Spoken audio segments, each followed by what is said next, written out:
Karena jenazah Allah. Ar-Rasul alaihi salatu wasallam memberitakan dalam sebuah hadis tentang sebuah fitnah yang sangat dahsyat yang membuat orang itu semakin cepat menyimpang dalam waktu yang gak lama. Disebutkan dalam Sahih Muslim dari sahabat Abu Hurairah radhiyallahu taala anhu wa arda. Rasulullah SAW pernah menyatakan, badiru bil a'mali fitanan kaqita'il lailil muzlim yusbihu ar-rajulu mu'mina wa yumsi kafira aw yumsi mu'mina wa yusbihu kafira yabi'u dinahu bi'aradin minad dunia.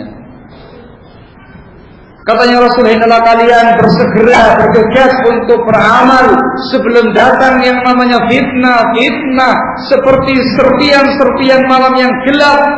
Pagi hari orang itu mukmin, sorenya sudah kafir, atau sorenya mukmin, paginya sudah kafir.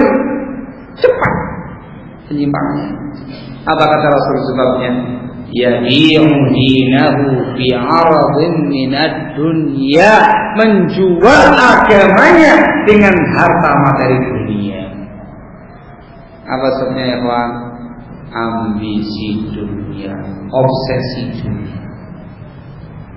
Cepat. Luar biasa. Karena jangan dikira penyimpangan yang terjadi dikarenakan dunia itu hanya menimpa orang-orang awam atau menimpa orang-orang yang jahil atau orang yang fuqara masakin. Penyimpangan tanpa sadar dengan sebab dunia ini tadi akan menghantui, bahkan menimpa orang-orang yang dikatakan alim ulama, orang-orang yang dikatakan punya ilmu. Ya tergantung kelasnya masing-masing. Kelas ustaz, kelas dai, kelas syekh, alim ulama, orang yang punya ilmu. Menimpa mereka.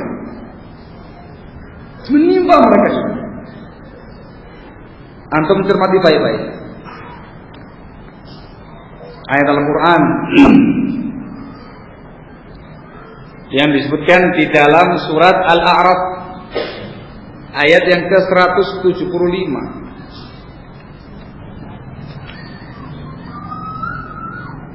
Allah Subhanahu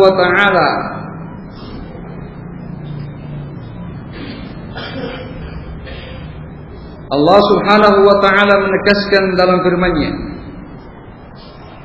"Watlu 'alaihim نبأ الذي آتيناه آياتنا فانسلخ منها فأتبعه الشيطان فكان من الغاوين ولو شئنا لرفعناه بها ولكنه أخلد إلى الأرض واتبع هواه فمثله كمثل الكلب إن تحمل عليه يلهث أو تتركه يلهث." Al-ayat sampai akhir ayat. Al-A'raf 175 sampai 176.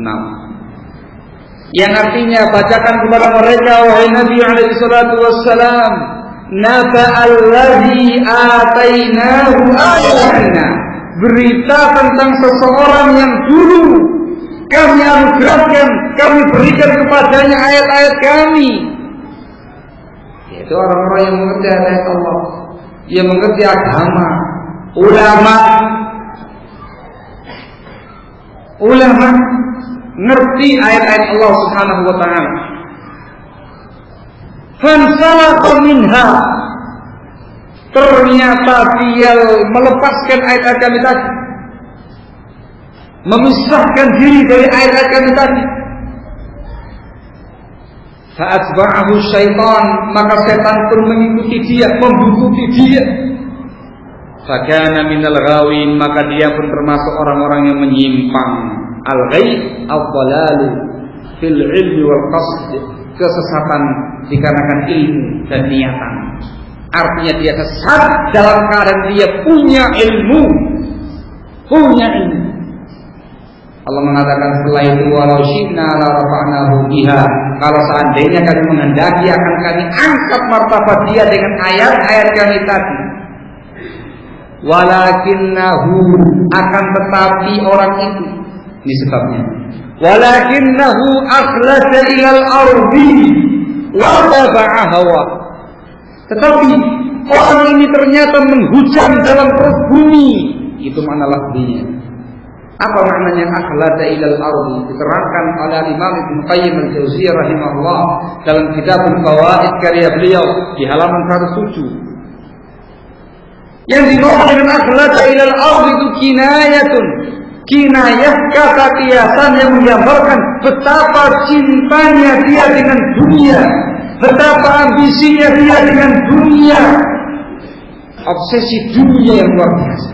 Digambarkan seperti orang yang menghujam dalam perut bumi. Bumi terbelah, masuk ke dalamnya sudah betul-betul keranjingan dunia. Akhlaka ilal ardi, itu sebabnya. Dan yang kedua, wattaba'a hawa, mengikuti hawa nafsu. Itu yang kedua. Katanya para ulama, syahwat duniawiyah dulu, baru muncul syubhatnya. Ambisi dunia dulu. Ketika orang mendapatkannya harus mengorbankan ayat-ayat Allah, mengorbankan prinsip. Muncul subhat-subhatnya untuk melegalkan syahwat duniawiyah yang tidak dia capai. Akhlada ilal ardi baru wattaba'a. Allah mengatakan setelah itu famathaluhu kamathalil kalbi, perumpamaan orang ini seperti anjing. Sangat jijik, sangat rendah, sangat hina, sangat kotor, kayak anjing. Hewan yang paling rendah, hewan yang paling hina. In tahmil alaihi yalhad aw tatruku yalhad. Seperti anjing yang kalau kamu gendong, lidahnya menjulur. Kalau kamu biarkan, lidahnya juga menjulur. Itu anjing. Kalau hewan-hewan yang lain kan tidak. Kalau lagi makan enak, menjulur lidahnya. Kalau lagi ngapa-ngapain, ya wis, dalam mulut lidahnya tadi. Tapi kalau yang namanya anjing dalam semua keadaan, lidahnya terus menjulur. Bosok Jawa Timur melet, gitu ya. Melet terus. Kamu gendong dia ya melet, kamu biarkan dia ya melet, kamu tuntun ya melet, kamu tendang, lari sambil melet. Itu yang namanya anjing. Artinya kalau fikum, ambisi dia tentang dunianya itu terus menerus dalam semua keadaan. Dan ini yang dikatakan Ibnu Qayyim rahimahullah dalam Al-Fawaid. Dan orang yang sudah terkena penyakit satu ini tidak akan bergeming sedikit pun dari apa yang dia yakini sekarang. Walaupun sudah dikasih nasihat, walaupun sudah dikasih iqamatul hujjah, walaupun sudah dikasih tausiah dan nasihat. Kamu nasihati atau tidak, tetap kayak anjing. Kamu kasih tausiah atau tidak, tetap kayak anjing. Kamu kasih apapun ayat-ayat Allah, kalau Rasul, tetap kayak anjing. Artinya apa? Melet terus, tidak akan bergeming dari apa yang dia yakini sekarang. Saya sekarang mau apa? Itu bahasa kasarnya. Loh, nanti bagaimana? Tidak ada masalah. Saya siap ditinggalkan semua pihak. Oh, berani mengatakan kata-kata seperti itu. Kenapa? Sudah terkena akhlada ilal ardi wattaba'a hawa. Sudah menghujam dalam perut bumi dan sudah ittiba'ul hawa, mengikuti hawa nafsu. Kamu kasih ayat, kamu kasih hadis, tetap. Kamu kasih fatwa-fatwa ulama kibar. Kamu kasih fatwa ulama yang paling mengerti sekalipun tentang kondisi yang dia alami ketika itu, tetap tidak bergeming. Dan akan muncul dari dia syubhat sekian banyak syubhat yang namanya ittifaqul hawa tadi, syubhat yang semuanya dalam rangka untuk menjaga dunia yang sedang dia kejar.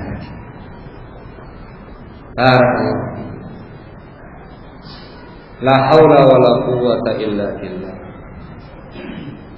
Seorang alim kalau sudah memiliki obsesi dunia, seorang alim yang kalau kemudian sudah mengejar dan punya ambisi dunia, pasti dia akan berbicara dengan tanpa ilmu dalam fatwanya, dalam hukumnya, dalam semuanya.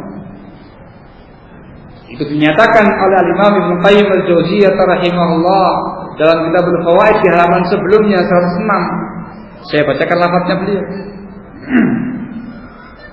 Kullu man athara ad-dunya min ahli al-ilmi wastahabbaha fala budda an yaqula 'ala Allah ghayra al-haqq fi fatwahu wa hukmihi fi khabarihi wa ilzamihi li'anna ahkam ar-rabb subhanahu kathiran ma ta'ti 'ala khilafi aghrad an-nas wala siyama ahli riyasah والذين يتبعون الشبهات فإنهم لا تتم لهم أغراضهم إلا في مخالفة الحق ودفعه كثيرا إلى آخر ما قال رحمه الله. Kalimatnya sangat luar biasa indah, sekaligus tanjib peringatan keras bagi orang-orang yang punya ilmu. Beliau mengatakan semua orang yang punya ilmu, ahlul ilmi, yang lebih mementingkan dunia dan mencintai yang namanya dunia, maka pasti dan pasti akan berbicara atas nama Allah dengan tanpa hak, baik dalam fatwanya atau dalam hukumnya, tentang berita-beritanya, ilzam-ilzamnya. Kenapa kata Ibnu Qayyim? Dikarenakan hukum-hukum Allah mayoritasnya berbeda, menyelisihi kepentingan orang banyak, terutama hurriyah, orang-orang yang mengejar kedudukan. Walladzina yattabi'una syubhat, dan orang-orang yang mengikuti syubhat tidak akan sempurna, tidak akan tercapai visi mereka mengejar dunia tadi, melainkan harus dengan cara mukhalafatul haq, menyelisihi al-haq dan menolak al-haq pada mayoritas keadaannya. Allahul musta'an. Alhamdulillah, ayat ini betul-betul menjadi pukulan dan tamparan hebat bagi siapa saja yang memiliki ilmu, supaya mereka berhati-hati jangan sampai terjatuh pada al-hirsu ala dunia, ambisi dunia. Ambisi dunia itu macam-macam ragamnya. Dunia itu umum, masuk dalam kategori dunia al-mal, mengejar harta, termasuk dalam urusan dunia ar-riyasah, sejarah, kedudukan dan pangkat, termasuk dalam urusan dunia ini adalah kasratul atba', mencari banyak pengikut, termasuk urusan dunia yang syuhrat, mencari ketenaran, kemasyhuran, termasuk yang namanya ad-dunya as-sayd, menjaga prestise. Barakallahu.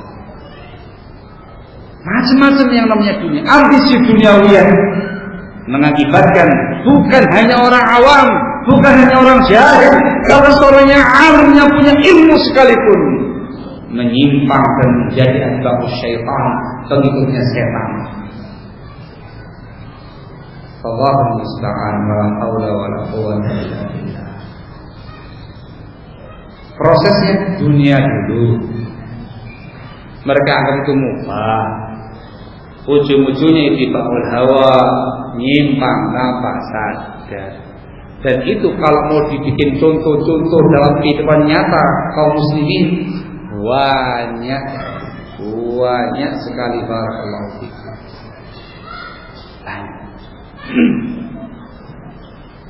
Allahumma musta'an. Ini al-hirsu 'ala dunya, ambisi dunia. Maka ya khanatina azakumullah ya ahli sunnah, waspadai yang namanya dunia. Bukan berarti Islam itu mengharamkan dunia, tidak. Dunia itu hukumannya halal. Walladzi khalaqa lakum ma fil ardi jami'a, kata Allah. Dia Allah yang menciptakan semua yang di muka bumi untuk kalian. Tapi ingat, Rasul mengatakan ad-dunya hulwatun khadirah. Dunia itu manis dan hijau, nikmat rasanya. Iya, gitu ya? Iya apa ya? Iya, manis, nikmat. Dunia. Ingat ya, jangan sampai dunia itu melalaikan kalian dari ibadah kepada Allah. Jangan sampai melalaikan kalian dari zikrullah. Jangan sampai melalaikan kalian dari ilmu agama Allah yang mulia ini. Sesibuk apapun kamu mengurusi duniawi kamu yang halal, ingat ibadah, ingat amal soleh dan ketaatan, ingat ilmu syar'i. Yang terpenting bagi kita ialah menjaga prinsip. Dunia itu hanyalah sebatas batu loncatan menuju akhirat. Terutama kalian-kalian yang ada di sini, barakallahu fikum. Antum ya ahlu sunnah yang ada di ibu kota ini, di Jakarta Raya ini. Oh, ada rayanya. Di Jakarta ini. Barakallahu fikum. Suasana ibu kota adalah suasana duniawi. Gemerlap-gemerlap dunia, kemewahan-kemewahan dunia, obsesi dunia, itu yang dijajakan di ibu kota ini. Tidak ada sejarahnya ibu kota menjanjikan agama. Yang ada ibu kota menjanjikan dunia yang menyenangkan, menjanjikan kebahagiaan duniawi. Semua orang datang ke Jakarta. Bukan semua orang pada umumnya, mayoritas orangnya ke Jakarta, ke ibu kota, mengambil nasib untuk merubah nasib dunianya. Bukan berarti harus eksodus dari Jakarta. Maksud saya barakallahu fikum ialah lingkungan yang ada di tengah-tengah antum sekarang ini betul-betul sangat mengerikan, sangat-sangat mengerikan. Harus waspada, harus waspada. Jangan karena antum terobsesi dengan dunia, terkondisikan dengan nuansa dunia di ibu kota raya ini, bersaing dengan yang lain dengan urusan dunia, menyibukkan waktu dengan yang namanya dunia, lupa dengan yang namanya ibadah, lupa dengan yang namanya amal ketaatan, lupa dengan namanya ilmu. Tanpa sadar Anda sudah menyimpang dari siratal mustaqim. Tanpa sadar. Sekali lagi dikarenakan bayangan antum dunia itu mubah.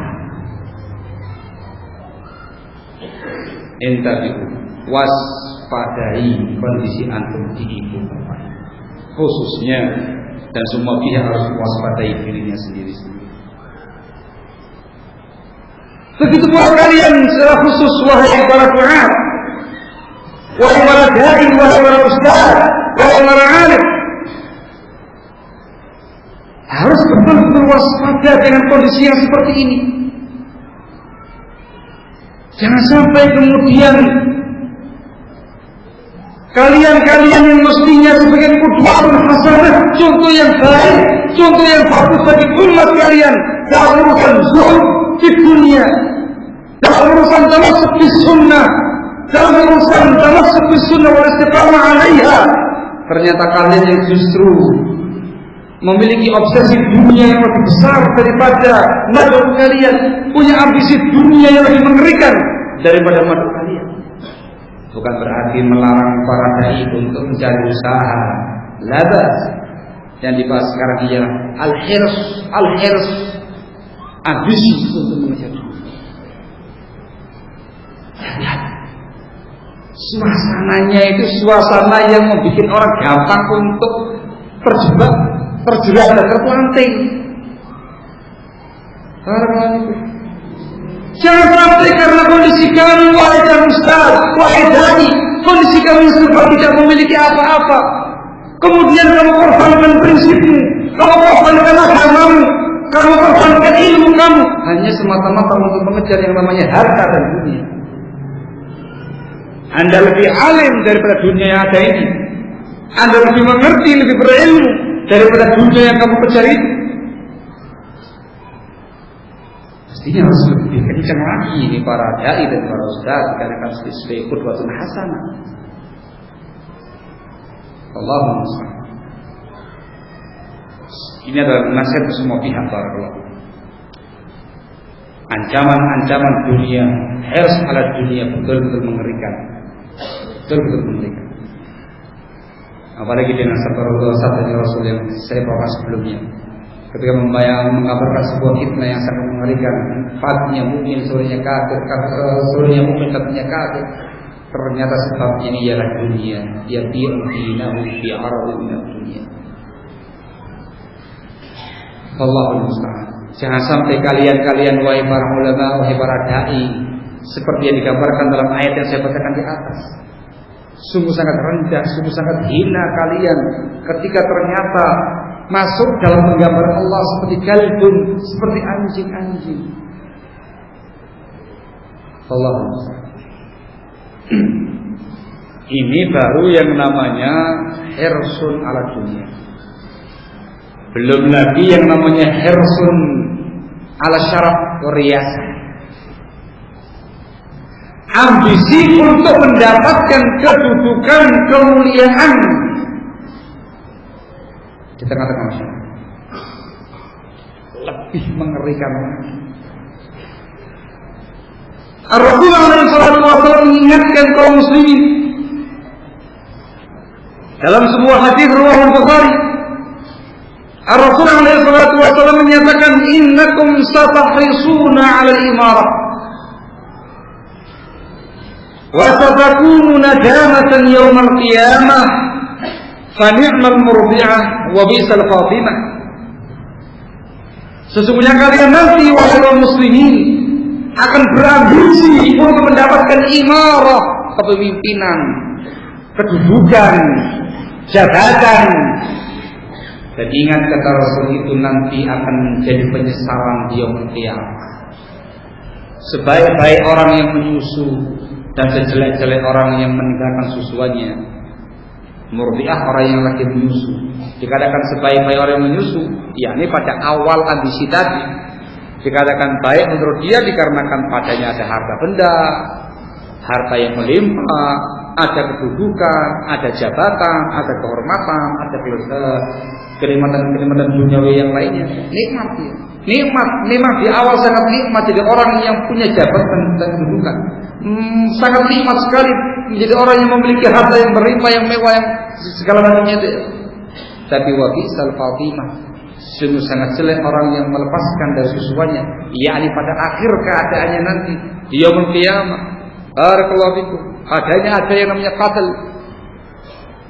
Ketakutan akan terbunuh oleh pesaing-pesaing. Ada al-azl, di PHK. Ada lagi yang namanya mutalabah tabi'at yaumul qiyamah, dituntut diinterogasi dengan tail nanti di yaumul qiyamah, dihisab di yaumul qiyamah. Rasul mengatakan innakum satahrisuna 'alal imarah.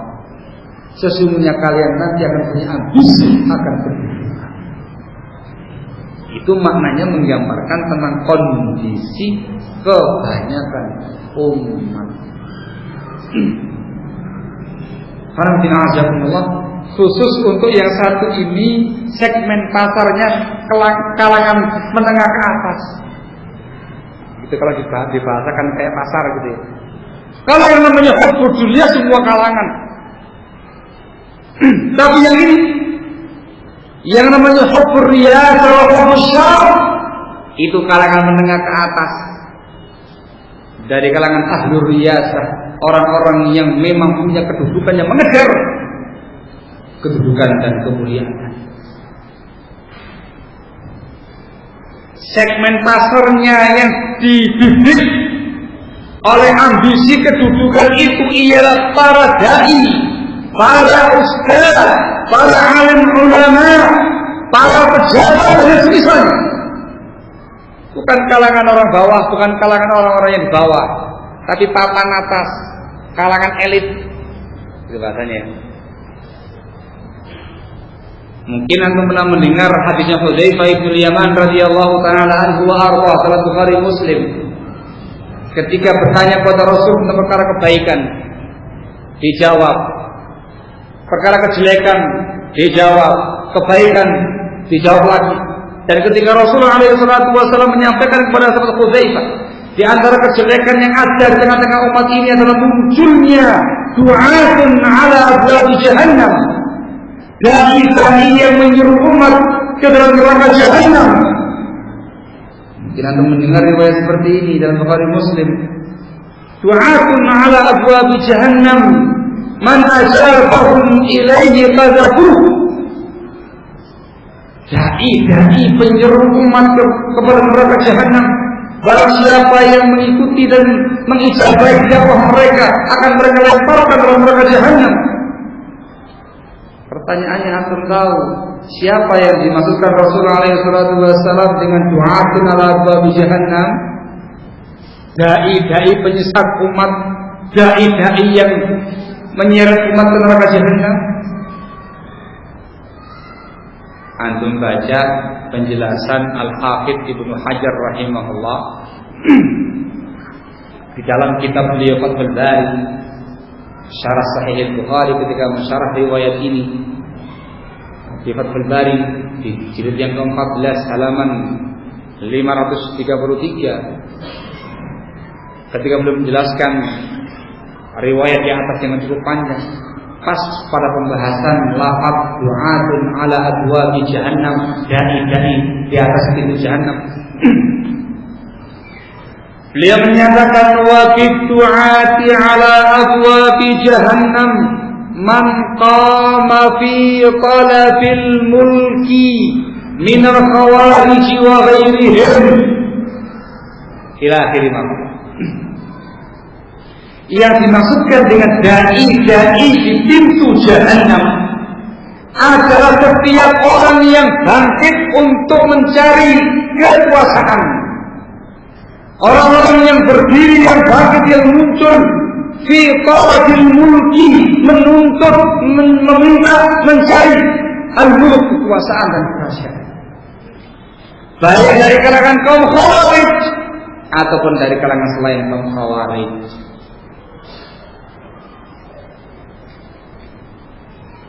Itu yang dimaukan dengan du'atun ala abwab jahannam. Kata Al-Hafidz Ibnu Hajar, makna itu diisyaratkan dari sabda Rasul ketika Hudzaifah mengatakan, ya Rasulullah, apa yang kamu nasihatkan kepada aku kalau mendapati masa seperti itu? Dikatakan sama Rasul, ilzam jama'atul muslimin wa imamahum. Pegangilah jamaah kaum muslimin yang ada ini dan pemimpin mereka. Dari kalimat ini menunjukkan kata Al-Hafidz, dai penyesat umat, dai yang menyimpang, dai yang dikatakan penyuruh umat di pintu-pintu jahannam adalah para dai yang memiliki ambisi kedudukan dan pangkat.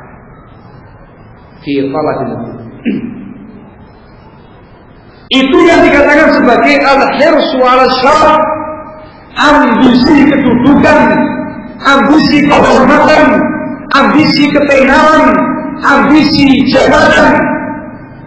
Sekali lagi Rasulullah SAW membahasakan dalam riwayat Hudzaifah tadi dengan kalimat du'atun, dan mengatakan muslimun atau mengatakan awam, tapi yang beliau katakan du'atun ala abwab jahannam, dai kalangan elit yang tertimpa penyakit al-hirsu ala riyasah, kalangan elit. Barakallah. Itu al-hirs ala riyasah. Ini pun menjadi penyebab yang sangat mengerikan di zaman sekarang ini, barakallah. Seseorang tadi menyimpang dengan tanpa sadar, ambisi kedudukan, ambisi pangkat, dengan tanpa sadar. Orang itu kalau sudah punya ambisi kedudukan, segala cara akan dia tempuh, segala cara akan dia lakukan untuk menggapai ambisinya tadi. Walaupun slogan awalnya itu ialah al-Islamu was sunnah, menggapai, bahasa kasarnya, menggapai kedudukan di atas Islam was sunnah, kata mereka.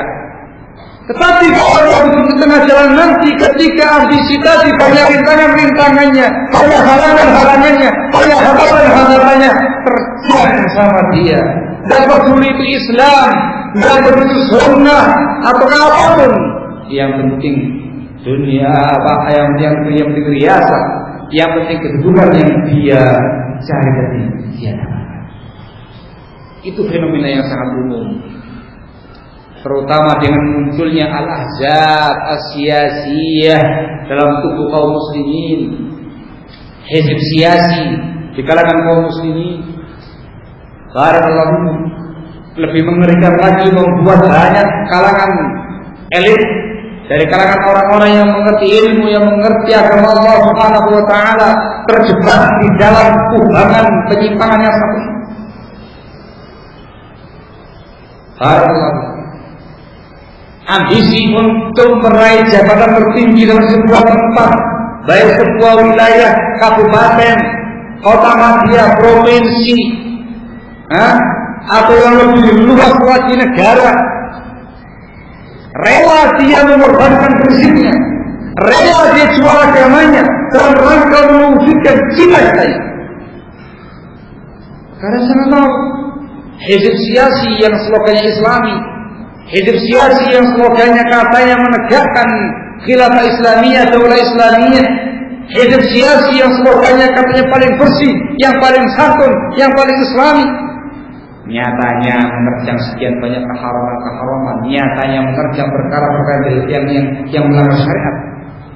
Semua dalam rangka untuk talabul riyasah wal ulum. Karena dinazamullah, talabul riyasah itu skalanya ada yang besar kayak tadi, ada yang skalanya lebih kecil. Yang sangat-sangat dikhawatirkan barakallahu fikum di kalangan ahli sunnah wal jamaah secara khusus, kalau kemudian para elit-elitnya, ini bahasanya dakwah di kalangan itu, kalangan para ustaz-ustaznya, para dai-dainya, kok ternyata saling berambisi untuk mendapatkan riyasah wal mulk, masing-masing berambisi untuk mendapatkan kedudukan di mata umat, pangkat, posisi yang penting di kalangan para umat-umatnya, di kalangan kaum muslimin. Itu sangat mengerikan sekali barakallahu fikum. Ambisi seperti itu akan membuat dia menyimpang dengan tanpa sadar. Kepingin ditunjuk sebagai pemimpin di tengah-tengah muslimin, di luar skala hizb siyasi tadi, skala kecil. Karena mintanya selalu dan harus dihormati, mintanya dan harus selalu dia yang mengatur, dia yang mengurus di sebuah tempat, bersaing dengan pihak-pihak yang lain yang sesungguhnya notabene adalah teman-teman dia sendiri dari kalangan du'at sunnah. Satu sama lain mengejar ketenaran, mengejar kemasyhuran, mengejar kedudukan. Harus saya, dan harus saya. Itu yang sangat kita khawatirkan barakallahu fikum. Menimpa ahlu sunnah wal jamaah, menimpa para dai ahlu sunnah.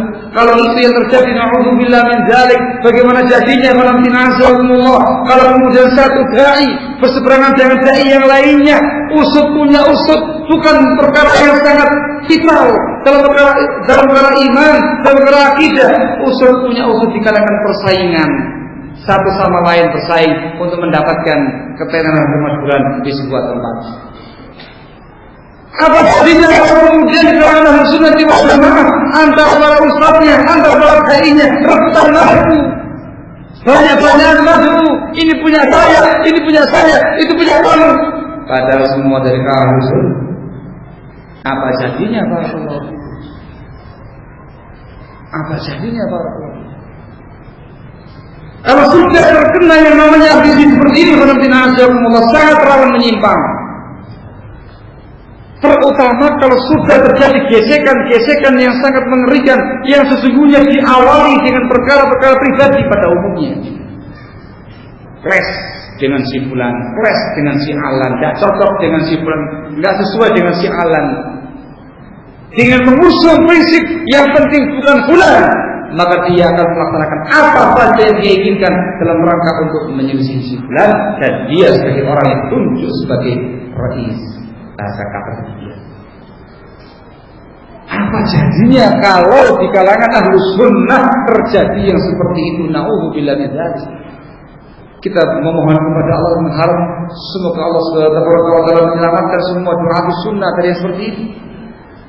Sangat mengerikan para penduduk. Akan berkota-kota yang namanya ahlu sunnah, akan centang perenang yang namanya salafiyin, akan terbagi menjadi sekian banyak klub-klub salafi. Kalau boleh dikatakan begitu, kotanya ialah salafiyin, kotanya ahlu sunnah. Ulah para elit-elit yang ada. Apa jadinya kalau ahlu sunnah mengalami kondisi yang demikian? Semoga tidak demikian, dan semoga Allah melindungi semua ahlu sunnah dari yang seperti itu. Tapi apa jadinya? Allah besar. Ukhuwah Islamiyah akhirnya rusak. Hubungan akhirnya merenggang. Komunikasi akhirnya nggak lagi harmonis. Satu sama lain saling serang, satu sama lain saling menyudutkan, dan sebisa. Mengerikan sekali kejadiannya para kelahiru kalau sampai hal itu terjadi. Na'udzubillah. Intinya Allah, al-hirsu 'ala dunya wal hirsu 'ala syaraf wal riyasah. Betul-betul seperti yang digambarkan Rasulullah SAW, seperti dua serigala lapar yang dilepaskan di tengah-tengah domba-domba tanpa pengembala. Betul-betul membinasakan dan menghancurkan agama seseorang. Ini semua bagi peringatan, nasihat untuk kita pribadi masing-masing, terutama nasihat untuk yang berbicara sekarang. Semuanya harus ekstra hati-hati, ekstra waspada, berjuang untuk mempertahankan keistiqomahan di atas sunnah, di atas al-haq yang mulia ini. Barakallahu fikum. Lihat jam dulu ya. Harus diatur jamnya. Masya Allah. Jam 11 kurang 5. Berarti 1 jam kurang sedikit tadi saya berbicara masalah dunia. Afwan paling banyak. Dikarenakan memang penyimpangan itu umumnya dunia dulu, baru ittiba'ul hawa, syahwat dulu, baru syubhat. Dan dikarenakan fenomenanya pun juga demikian, urusan dunia ini jadi kalang kabut dan ribut semua kalangan. Waktunya sempit ya Pak ya. Di catatan saya ini masih banyak lagi ya. Kalau begitu saya sebutkan poin yang kedua. Nah, nggak mungkin saya sebutkan semuanya. Yang disebutkan yang penting-penting saja, gitu ya. Barakallah.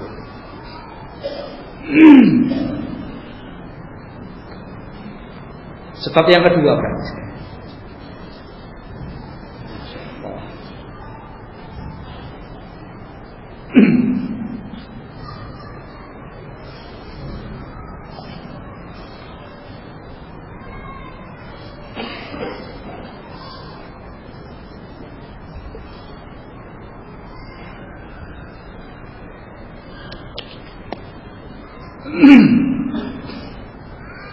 Sebab yang kedua barakallahu ialah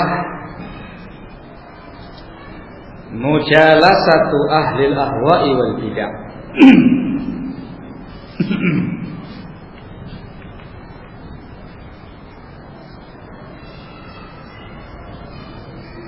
Bermajlis al-mubasatah, bersikap inbisar, lunak kepada ashabul ahwa'i wal bidah.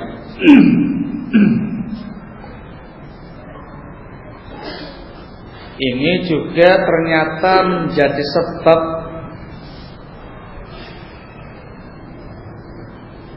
yang membuat seseorang tadi menyimpang dengan tanpa sadar.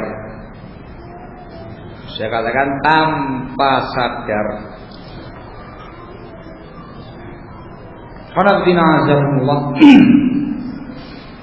Tentu antum dari kalangan ahlu sunnati wal jamaah saladiyin sudah sering mendengarkan penjelasan daurah tentang bahaya bermajlis dengan ashabul ahwa'i wal bidah. Nah gitu ya. Sering apa sering? Hah? Sering ya? Sering. Dan memang secara nasul Qur'ani was sunnah dan ijma'nya para ulama salaf melarang kita untuk bermajlis dan bersikap lunak kepada ashabul ahwa'i wal bid'ah. Antum lihat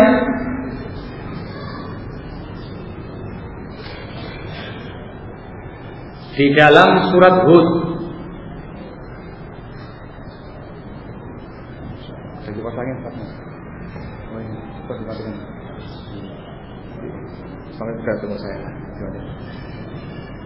Baik ya. Disebutkan dalam surat Hud ayat yang ke-113, Allah Subhanahu wa taala mengingatkan kita kaum muslimin, wala tarkanu ilal ladzina zalamu fatamassakumun nar, yang artinya janganlah kalian condong. Ruku ada kecondongan, baru condong. Dan janganlah kalian condong kepada orang-orang yang zalim itu, sebab kalian akan tersentuh api neraka.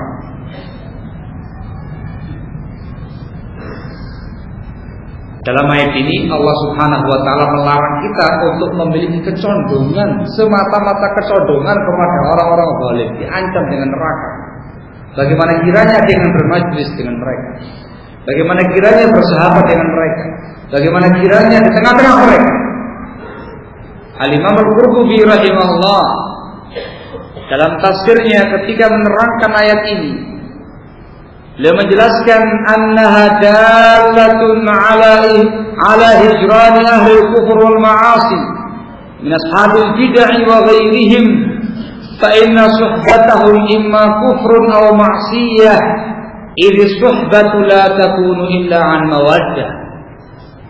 Ayat ini sebagai dalil yang menunjukkan anjuran untuk menghajar, memboikot orang-orang kafir dan ashabul ma'asi, orang-orang bermaksiat dari kalangan ahlul bid'ah dan selain mereka. Sebab berteman dengan mereka itu adalah mungkin kekufuran atau kemaksiatan. Sebab persahabatan itu tidak mungkin terjadi melainkan ada unsur cinta. Itu ayat dijadikan dalil oleh Al-Qurtubi, larangan untuk bersahabat dengan ashabul ahwa'i wal bidah. Di ayat yang lain di Al-An'am ayat yang ke-68, Allah Subhanahu wa taala menegaskan dalam firman-Nya, wa idza ra'aital ladzina yakhuduna fi ayatina fa'rid 'anhum hatta yakhudu fi haditsin ghairihi ila akhir ayat. Apabila kalian melihat orang-orang yang memperbincangkan ayat-ayat kami dengan batil, fa'rid 'anhum, maka berpalinglah kamu dari mereka, jauh kamu dari mereka, hingga mereka membicarakan pembicaraan yang lain. Tentang ayat ini Al-Imam Al-Tabari rahimahullah dalam tafsirnya menyatakan, fi hadhihi al-ayah ad-dalalatu wadihah 'ala an-nahyi an mujalasati ahli al-batil min kulli naw'in min al-mubtadi'ah wal fasaqah inda khawdihim fi batilihim. Ayat ini kata Al-Imam Tabari rahimahullah sebagai dalil yang sangat jelas gamblang melarang kita bermajelis dengan ahli batil dari semua ragam kebatilan, baik dari kalangan ahli bid'ah atau dari kalangan orang-orang fasik, terutama ketika mereka memperbincangkan batilnya mereka. Dan masih banyak lagi ayat katsirah dan juga pernyataan-pernyataan para ulama yang menjelaskan kepada kita tentang larangan bermajelis bersahabat dan merupakan sikap tegas kepada ahli bid'ah, bersahabat dengan ahli bid'ah, dan merupakan larangan bersikap lunak terhadap mereka. Ini pun juga dengan kesepakatan para ulama. Ini perkara yang sangat sering disampaikan. Cuman supaya tidak kosong dari pembahasan ilmiah, saya bawakan 2 ayat di atas. Bahkan sebagian masyayikhna sudah menulis kitab khusus tentang ijma'ul ulama ala tahdiri min ashabil bid'ah wal ahwa. Kitab khusus menjelaskan kesepakatan para ulama untuk mentahdir, memperingatkan bahaya ahlul bid'ah wal ahwa. Yang jadi masalah kita sekarang ini bukan masalah itunya. Yang menjadi masalah kita sekarang ini adalah disebutkan oleh para ulama kita bahwasanya orang yang kemudian punya kecenderungan kepada ahlul bid'ah, datang-datang ke sana, majlis-majlis ke sana, mendekat-dekat ke arah mereka, sok coba-coba taklid kepada mereka, sok coba-coba mendengarkan radio-radio mereka, sok kemudian gaya ingin membantah batilnya mereka. Itu ternyata dengan tanpa sadar menjadi sebab penyimpangan dia. Cermati baik-baik. Saya bacakan di sini pernyataan Al-Imam Ibnu Battah Al-Ubbari rahimahullah dalam kitab beliau Al-Ibadah di jilid yang kedua halaman 470. Kalau pengen rujukan yang paling gampang yang biasa mereka di kalangan salafiyin Ahlussunnah, kitab yang biasa dibacakan oleh para ustaz, Lamudurul Manthur. Semua punya ya, karya Jamal Hariri. Disebutkan oleh beliau di bagian sub asbab suqutur rajul fil bidah, sebab jatuhnya seseorang pada penyimpangan bid'ah. Dari itu ada insyaallah. Al-Imam Ibnu Battah Al-Ubbari rahimahullah menyatakan, tolong cermati baik-baik ayyuhas salafiyun al-sunnah. Beliau mengatakan di sini, laqad ra'aitu jama'atan minan nas. Saya menyaksikan sejumlah orang jamaah kanu yal'anunahum wa yasubunahum, yakni ahlul bid'ah wal ahwa. Sekelompok orang tadi dulu melaknati ahli bid'ah, mencela mencaci maki ahli bid'ah dulu. Fajalasahum ala sabilil inkari wa raddi alaihim. Maka sekelompok orang itu kemudian bermajelis dengan ahli bid'ah tadi dalam rangka untuk membantah dan mengingkari bid'ah mereka. Tujuannya mulia dan mulia. Mulia untuk ingkar mungkar, untuk membantah bid'ahnya mereka. Beliau mengatakan, "Fama zalat bihimul mubasatah." Maka terus menerus sikap mubasatah, sikap lunak terjadi pada sekelompok orang itu. Wa khafiyal makr, tersamarkan kemudian makarnya ahli bid'ah tadi.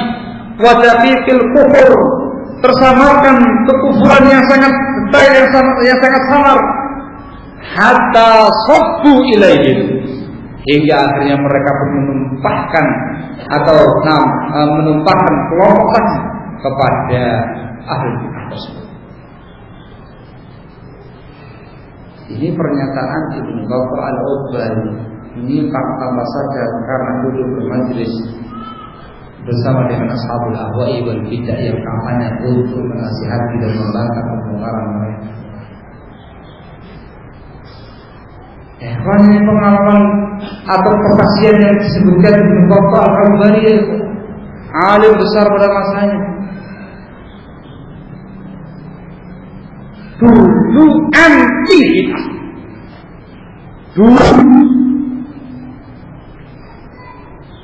Dulu dikenal sebagai orang yang paling keras, yang paling tegas, tanpa basa-basi, tanpa kompromi kalau sudah membahas hizbiyin ashabul ahwa'i wal bid'ah. Dikenal sudah. Mungkin sampai ada dari kalangan hizbiyin yang menggelari orang seperti itu, barangkali ini adalah jamaah tabdid, gitu ya. Ini jamaah tabdid yang suka membid'ahkan orang. Itu mutasyaddid, ini orang yang keras dan segala macamnya. Karena kan memang prinsipnya Ahlussunnah itu tidak boleh lunak kepada al-bid'ah. Dulu Masya Allah, tanpa basa-basi, tanpa kompromi, hizbiyin ashabul ahwa'i wal bid'ah tiarap, semua tiarap ketika satu orang ini membicarakan dan membongkar keaiban mereka. Luar biasa. Itu kira-kira orang alim atau orang awam yang begini nih? Alim. Orang awam tidak mungkin bisa mencaci maki dan mencela membongkar penyimpangan ini. Orang awam melumur doai. Oh iya, bagus ya. Oke. Orang yang punya ilmu, ahli ilmu, yang dulu membantah ashabul ahwa'i wal bid'ah, hizbiyin. Lihat pernyataan itu Bapak. Sebab ini orang kemudian menyimpang di kemudian hari, berubah, bermajlis berubah menjadi hizbiyin juga bersama dengan mereka, hukum dengan mereka. Kalau bahasanya kita orang di Surabaya, lompat pagar, masuk ke rumahnya mereka. Perhatikan baik-baik yang dikatakan di kota Al-Bari. Fajalasuhum ala sabilil inkari warrad. Majlis duduk dengan ahlul bid'ah dengan tujuan untuk membantah mereka, untuk mengingkari. Apa ya kalau boleh dibahasakan dalam rangka untuk dakwah dari dalam. Istilah inilah yang masyhur di kalangan sururiyin, hizbiyin, barakallahu fikum. Dakwah dari dalam. Saya bantah dia nanti, jangan khawatir. Gitu. Barakallahu fikum. Ala sabili raddi wal inkar, kata Ibnu Bapak, untuk membantah mereka. Duduk akhirnya ketemu. Masya Allah, kali pertama ketemu garang kayak macan. Bukan semata-mata singa podium, tadi singa diskusi. Barakallahu fikum. Majelis. Ya Allah. Ketemu lagi, majelis lagi. Lama-lama melembek. Ya dikatakan mubasafah tadi itu. Melunak. Terus akhirnya ujungnya adalah at-tasaffu alaihi. Tidak mewaspadai makar-makar hizbiyin tadi, tidak mewaspadai penyimpangan terselubung yang menghampiri dirinya. Akhirnya yang dulunya keras kepada hizbiyin sekarang jatuh dengan hizbiyin. Yang dulunya du'atus sunnah sekarang du'atul hizbiyin. Yang dulunya dai salafi sekarang dai hizbi. Yang ngomong bukan saya loh ini, yang menyampaikan tadi Ibnu Battah Al-Hubbari rahimahullah taala. Yang harus jadi pelajaran penting untuk kita semua umat Ahlussunnah, terutama bagi orang-orang yang di jajaran elit dakwah. Lalu bagaimana kiranya dengan orang yang kita kan belajarnya kan nggak bisa satu tempat saja. Ya belajar ya harus diambil dari mana-mana. Tidak ada masalah. Walaupun yang membawa orang sekelas penyimpangannya sekelas Sofwan, tokoh Jahmiyah sekalipun. Al-haq itu kan dari mana-mana, diambil dari mana-mana. Sahabat Abu Hurairah aja ngambil dari iblis. Itu sudah hizbiyin sururiyin kalau tahu ya ikhwan. Padahal nggak demikian pemahaman yang benar. Faedah penting yang disampaikan oleh Imam Al-Allamah Al-Usuli Asy-Syaikh Ibnu Utsaimin Muhammad bin Shalih Al-Utsaimin rahimahullah, beliau menyampaikan tolong bedakan antara talabul haqqi wa qabulul haqq.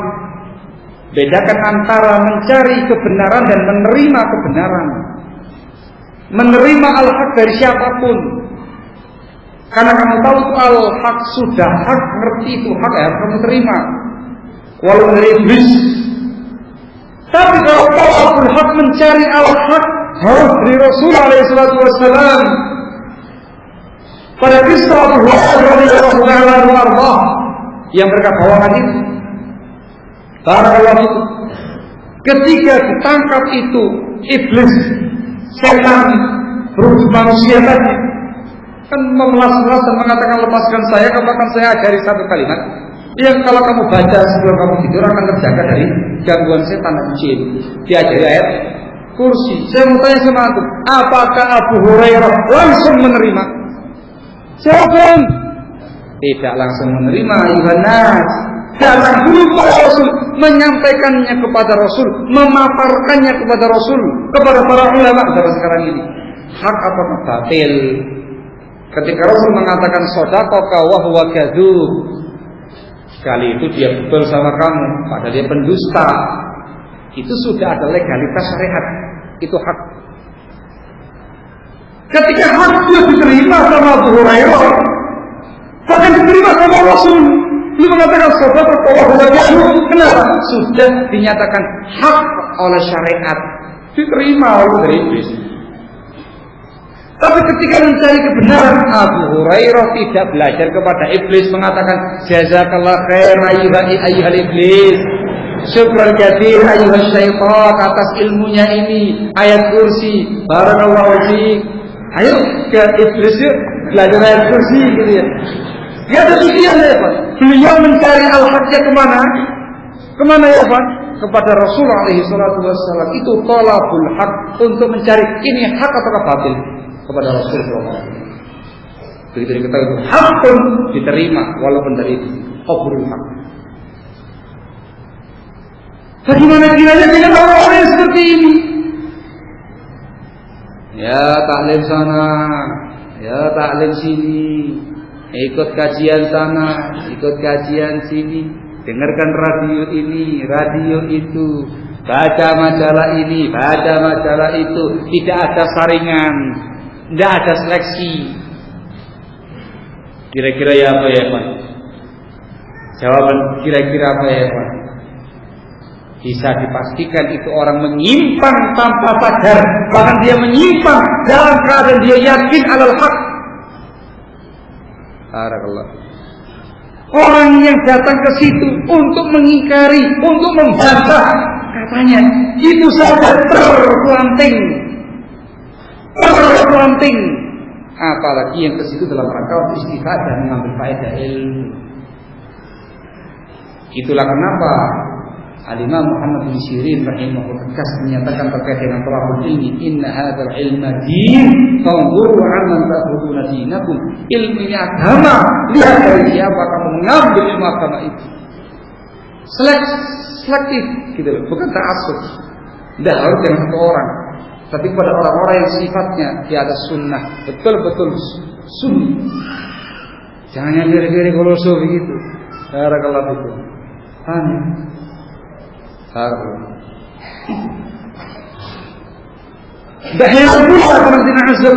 Rasulullah SAW mengkaitkan agama seseorang dengan teman dekatnya, dengan teman majelisnya.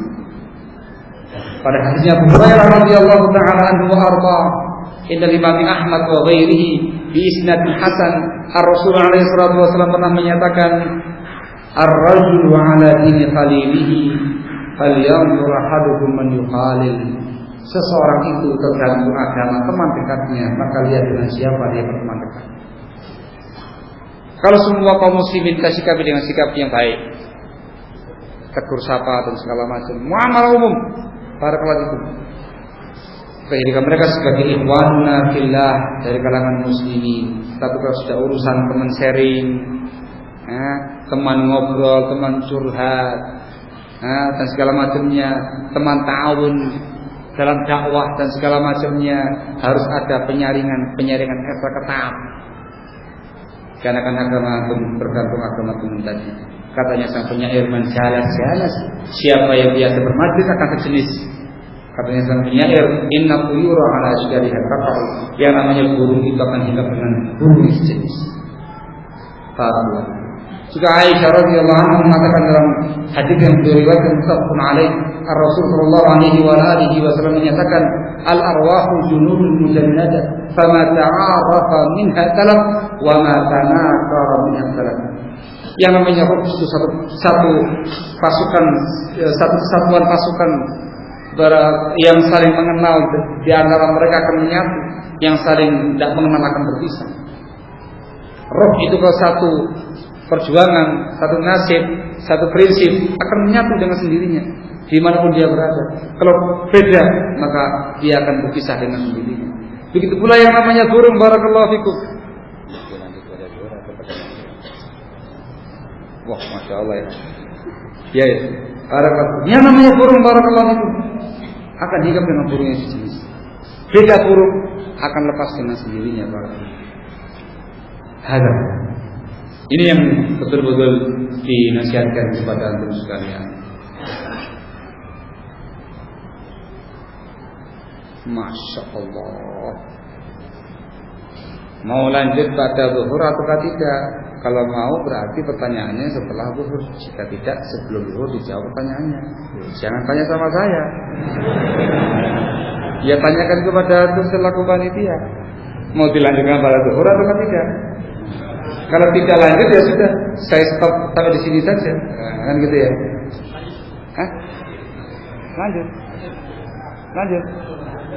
Lanjut.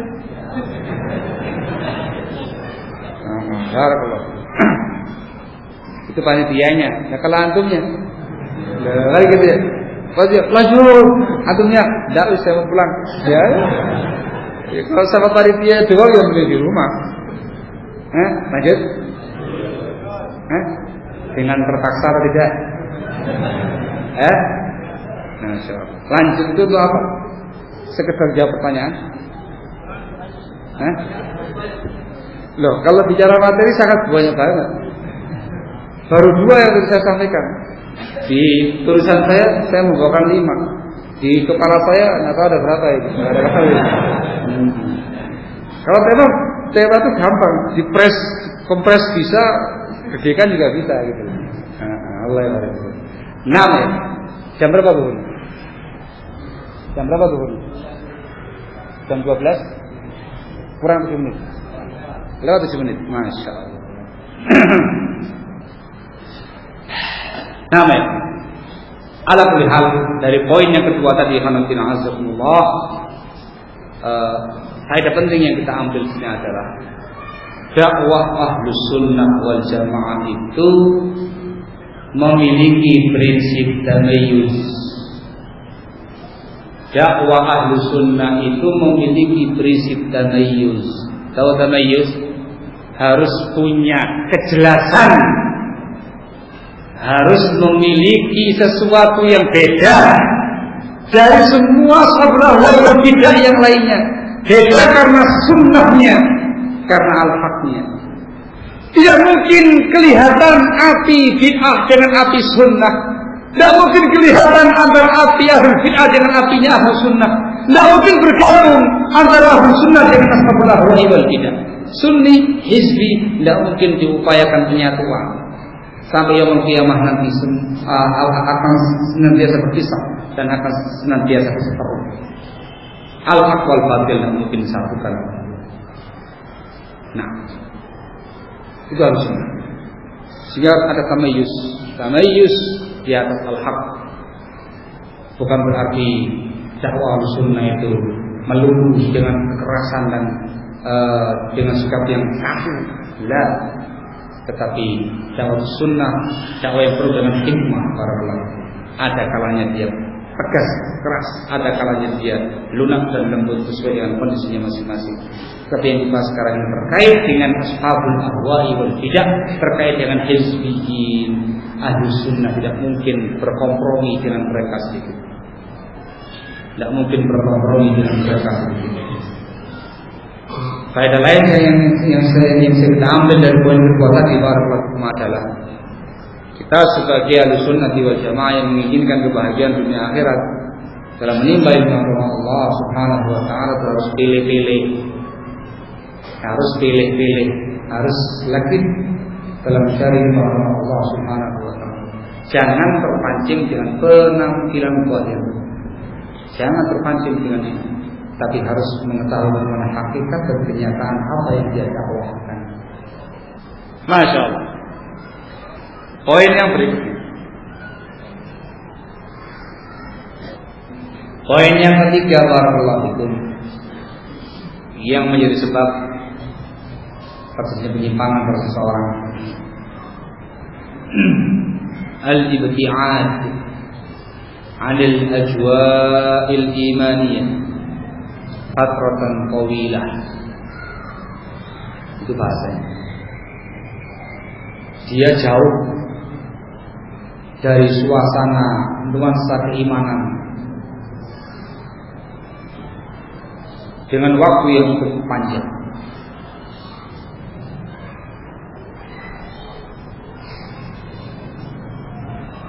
Ini yang bisa kita ambil dari ayat Allah Subhanahu wa taala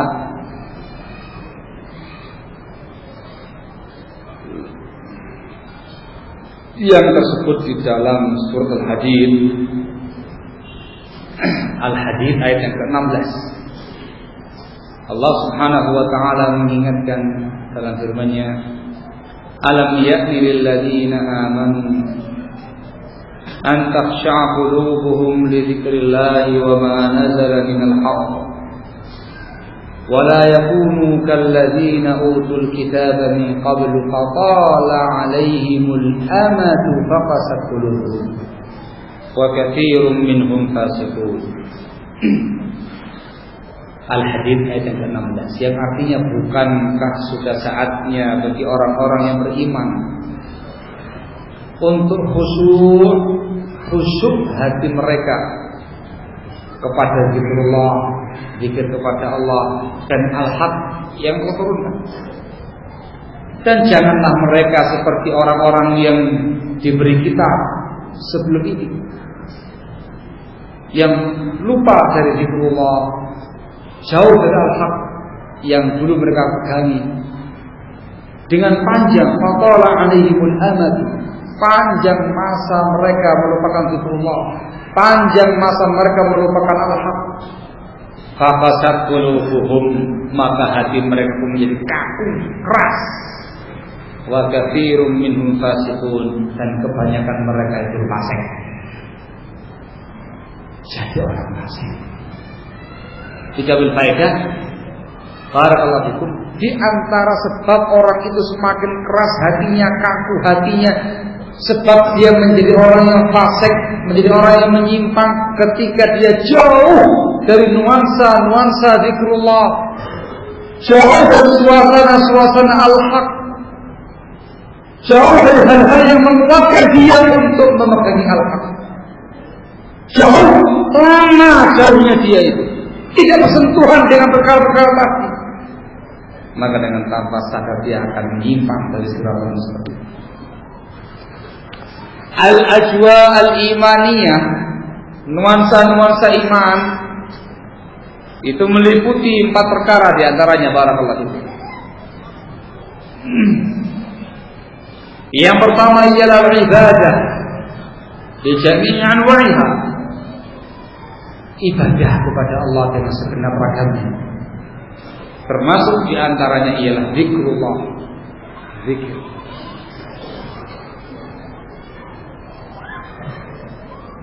Yang kedua, termasuk al-ajwa al-imaniyah, al-ilmu syar'i,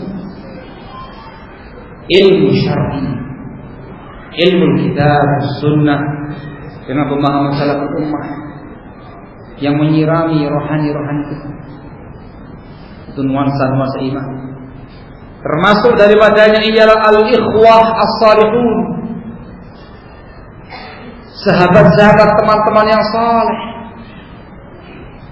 teman-teman yang saleh, sahabat-sahabat yang saleh, yang digambarkan oleh al-Imam Al-Hasan Al-Basri rahimahullah. Beliau mengatakan, ikhwanuna aghla indana min ahlina, fa ahluna yudhakirunana bid dunya wa ikhwanuna yudhakirunana al-akhirah. Teman-teman kita yang soleh itu lebih mahal harganya menurut kami dibandingkan dengan keluarga-keluarga kita. Kalau keluarga-keluarga kita mengingatkan kita tentang dunia, sementara teman-teman kita yang saleh mengingatkan kita tentang akhirat. Al-ikhwah salihun itu merupakan suasana dan nuansa penuh keimanan bersahabat yang orang saleh. Termasuk daripada al-ajwa al-imaniyah ialah al-qudwatus salihah, panutan yang baik, profil profil seseorang alim, seorang yang saleh yang baik yang menjadi panutan dirinya. Ini diantara al-ajwa ini. Di antara yang menyebabkan kerasnya hati seseorang yang kemudian dia tanpa sadar menyimpang dari jalan al-haq ialah kalau dia di waktu yang sangat lama tidak bersentuhan dengan amal ibadah, tidak bersentuhan dengan amal-amal sholat, tidak bersentuhan dengan zikrullah, zikir kepada Allah Subhanahu wa ta'ala. Ya, entah tersibukkan dengan dunia, entah tersibukkan dengan pekerjaannya, entah tersibukkan dengan anaknya, dengan istrinya, dengan ininya, dengan ibunya, sehingga ibadahnya mulai merosot, amal solehnya mulai berkurang, zikrullahnya kepada Allah, zikir kepada Allahnya itu sudah mulai merosot, membuat dia semakin lama semakin keras, semakin lama semakin hilang. Wallahu la yashurun. Begitu pula orang yang lama tidak bersentuhan dengan ilmu syar'i, lama tidak menghadiri majalisul ilm, majlis-majlis ilmu yang dibacakan di situ kalau Allah dan Rasul, entah tersibukkan dengan ilmu dunia atau tersibukkan dengan dunia itu sendiri atau perkara-perkara yang lainnya, lama enggak taklim, lama enggak belajar, lama tidak mendapatkan siraman rohani dengan ilmu syar'i. Aku itu hatinya dia, tidak terasa menyimpang dia. Karena kalau itu, apalagi ketika dia hidup di tengah-tengah masyarakat yang penuh dengan kemaksiatan, penuh dengan kemungkaran, penuh dengan penyimpangan-penyimpangan, dan di sekitar dia itu ialah awamun nas, orang-orang awam, orang-orang jahil, bahkan orang-orang yang suka bermaksiat, suka mungkar, bahkan di sekitar dia adalah orang-orang yang menyimpang. Dia jauh dari ikhwanuhu as-salihun, dia jauh dari teman-teman dia yang saleh, jauh dari sahabat-sahabatnya yang bertakwa kepada Allah, jauh dari orang-orang yang mengingatkan dia tentang agama dan akhirat. Perlahan tapi pasti akan bergeser keyakinannya, bergeser manhajnya, bergeser akidahnya, bergeser muamalahnya, bergeser ibadahnya. Lama-lama jadi orang awam sudah, lama-lama jadi orang yang menyimpang sudah, kayak lingkungannya. Dan terkadang sebagian orang untuk meneguhkan jiwanya itu membutuhkan sosok profil panutan, supaya sama goncang, labil dalam memegangi al-haq, dalam memegangi bimbingan Rasul alaihi salatu wassalam. Kalau dia seorang diri tidak mampu, kalau dia hanya dengan para ikhwan yang sama dengan dia tidak mampu. Tapi ketika di dekatnya dia ada seorang tokoh profil, seseorang yang dia kagumi, yang dia jadikan sebagai panutan yang saleh, kencang dia, kuat. Mungkin di kalangan kita mungkin ada seorang profil ustaz yang dia jadikan sebagai panutan. Dekat dengan ustaz yang soleh, ustaz yang baik, itu kuat. Gitu. Goyang, datang ke tempatnya ustaz tadi, ustaz gini. Kencangkan lagi sama ustaz tadi. Haut kendur, kencangkan lagi sama ustaz tadi. Barakallahu. Itu yang dialami oleh Imam Qayyim al-Jauziyah rahimahullah. Barakallahu. Belum menceritakan, seingat saya bukan dalam kitab Alamul Muqi, belum mengisahkan tentang gurunya Syekhul Islam Ibn Taimiyah rahimahullah. Beliau mengatakan kami ini kalau sudah sumpek hatinya, sudah sumpek pikirannya, kami datang ke majelisnya Syekhul Islam, mendengar kata-kata beliau, untaian mutiara hikmah yang beliau sampaikan. Plong rasanya jiwa ini, tenang rasanya jiwa ini, damai rasanya jiwa ini, terbuka pikiran kita yang tadinya sumpah. Itu profil qudwatun hasanah. Sebagian dia kadang butuh seperti itu. Maka ketika dia jauh dari profil tadi, walaupun ada profil lain pengganti, tapi tidak mungkin bisa menggantikan yang pertama. Goncang, labil. Semakin lama semakin labil, karena bautnya semakin lama semakin merenggang. Tidak ada profil yang dia kagumi yang bisa mengencangkan bautnya tadi itu. Semakin merenggang lepas, menyimpang dia dengan apa? Ringkasnya barakallahu fikum, di antara sebab penyimpangan seorang itu ialah kalau dia sudah sangat jauh dari nuansa-nuansa keislaman, jauh dari nuansa-nuansa sunnah, jauh dari ilmu, jauh dari tempat-tempat ilmu, jauh dari ibadah, dari amal, jauh dari teman-teman yang saleh, dan juga jauh dari profil tokoh-tokoh panutan yang baik. Dengan ayat barakallahu, apalagi di zaman sekarang ini barakallahu, maka tentunya yang dinasihatkan untuk kita semua ialah kita harus berupaya senantiasa bersentuhan dan berdekatan dengan ajwa imaniyah tadi, nuansa-nuansa iman tadi. Terus sesibuk apapun, sebanyak apapun urusan kita, ibadah nomor satu, amal ketaatan kepada Allah nomor satu, zikrullah nomor satu. Sesibuk apapun kita, terutama yang ada di ibu kota ini, ilmu syar'i itu pilihan utama. Ilmu syar'i itu merupakan tujuan utama yang harus kita pelajari, yang harus kita kaji, kita amalkan dalam hidup sehari-hari. Cari sahabat-sahabat yang saleh, jangan apa teman. Kalau engkau termasuk orang yang gampang labil, gampang goyang, susah untuk menjaga prinsip, susah untuk istiqamah, maka jangan malu-malu, jangan segan-segan, mendekatlah kamu kepada orang-orang saleh, sunni yang betul-betul bisa membantu kamu, mengingatkan kamu terkait dengan ibadah, terkait dengan sunnah, mengingatkan kamu terkait dengan perkara akhirat, menguatkan hati kamu, memberikan tausiah ilmu kepada kamu, sehingga insyaallah taala keistiqomahan akan terus kita raih. Barakallahu fikum. Allahul musta'an, la haula wala quwwata illa billah. Terutama di ibu kota ya. Barakallahu fikum. Yang mungkin sebagian pihak terpisah-pisah di sudut-sudut kota Jakarta megapolitan ini. Barakallahu fikum.